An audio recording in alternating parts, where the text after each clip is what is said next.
Hey y'all, so today we're here at Cyclass Coffee in Soma in San Francisco, where Zoox is actually holding their demo events for the ride vehicle that is supposed to eventually be on the roads, just puttering around here. We're actually going to get in line. There's quite a large one, if you can see that. The ride vehicle is right over there, and the line extends all the way down there. So I'm actually considered press, which means that I don't necessarily have to stay in line for like if I want to get B-roll shots, but if I want to actually get in the vehicle, I do have to stand in line. So that's what I'm going to go do. I'm going to see you on the other side. And hopefully the next time you see me, I'll be inside the car.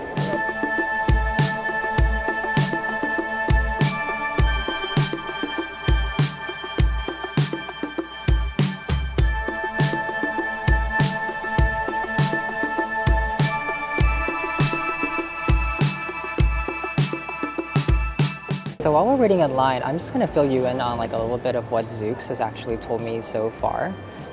This is Zoox's first 100% built vehicle. So what that means is they have like a manufacturing facility over in Fremont, and they make this first autonomous vehicle and also their test vehicle, which is right over there to my right.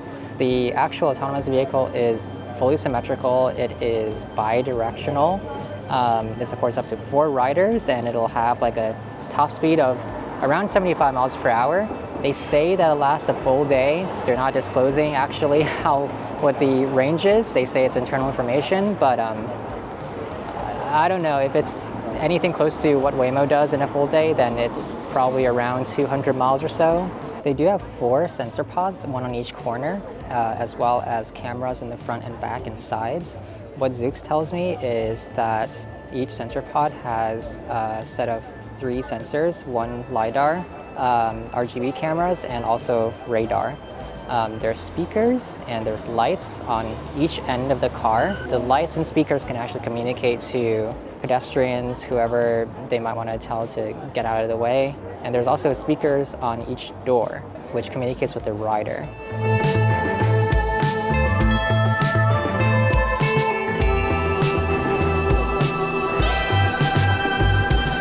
The vehicle actually does 4-wheel steering as well as prop steering. So a scenario in which that might be useful is if you're parked, like in a parking space. The vehicle doesn't have to back out of the parking space and do like a 3-point turn and get out. You can just go straight out, for example.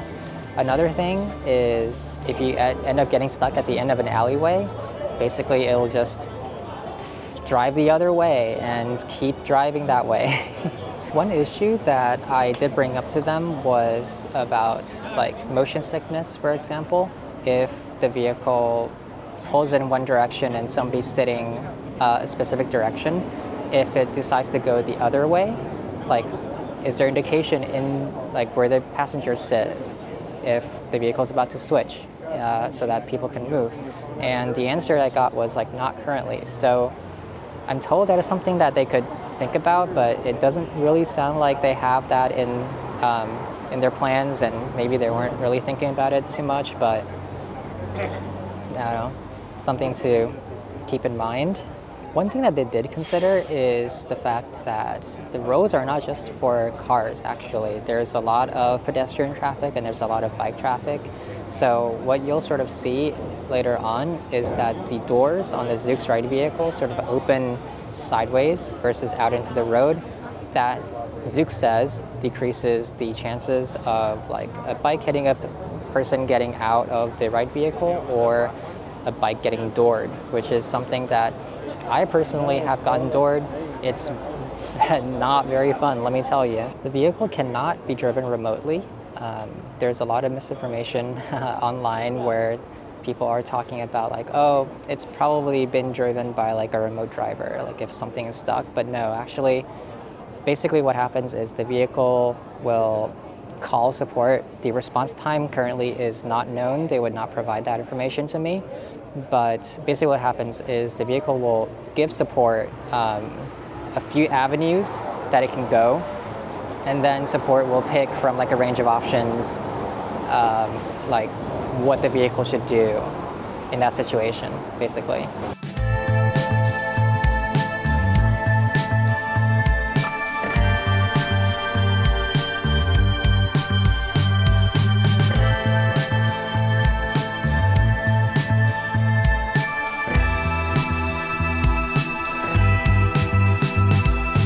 Okay, so here we are, just getting into the Zoox ride vehicle.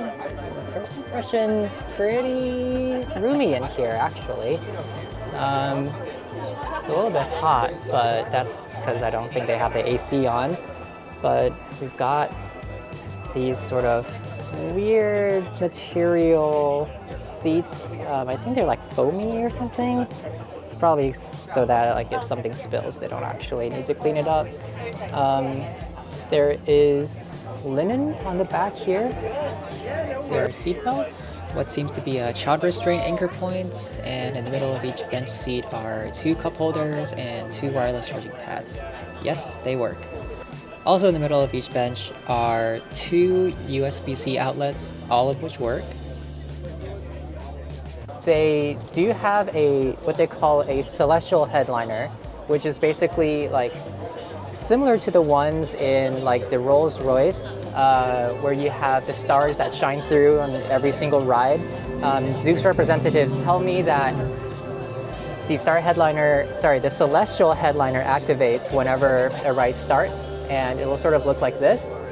They have an emergency button here, 2 lights on each side, and one 360 or 180 camera here that I guess monitors everybody. Unknown if this is an infrared capable camera like they'd have in Waymo. There is a touchscreen on each side for each passenger that lets you control stuff like AC and music, and look at the map. The map wasn't really working when we were there, and the AC doesn't seem to let you do any sort of fine grain control like Waymo does, so you can't specifically select like a nice 69 degrees in the car, but they let you choose some colors. There are what Zoox calls horseshoe airbags, which will envelop you in the event of a crash, so you don't go flying all over the cabin. They look sort of interesting, like a curtain that just descends around you. Zoox says the ride vehicle does not have a safety rating and will not be rated by the NHTSA because it won't be sold. But they do put it through all the tests that regular consumer vehicles go through to get rated. So what do I think about the Zoox AV? Well, I definitely think that it's better than Waymo in some ways. I like how roomy it is inside. I like the low load floor. It makes it really easy to get in and out. I like how it looks in general. I think the seafoam green really does the car good. I think it looks really nice. It's really clear that they thought about the design of the thing and like how it feels on the inside, how it feels on the outside. It's really well executed. That being said, I am slightly concerned about how symmetrically it's designed. What happens, for example, when other drivers on the road, they can't tell at a glance like which way it's facing. I think that might be an issue. You know, the other issue is like with the carry style seating, like will they figure out accommodations for people like me who easily get motion sick if I just sit and look at the car the wrong way? I can already tell, like, if I'm just sitting backwards, that's gonna be real rough for me. When we asked Zoox, it's basically, they were just like, well, don't sit that way, which I don't know if that's really possible. If you've got like 4 people in a car and I don't know, 3 of them are motion sick, that's gonna be sort of a rough ride. What will pricing and service look like? We don't really know that either. What are the procedures for getting on a wait list? I don't know that either.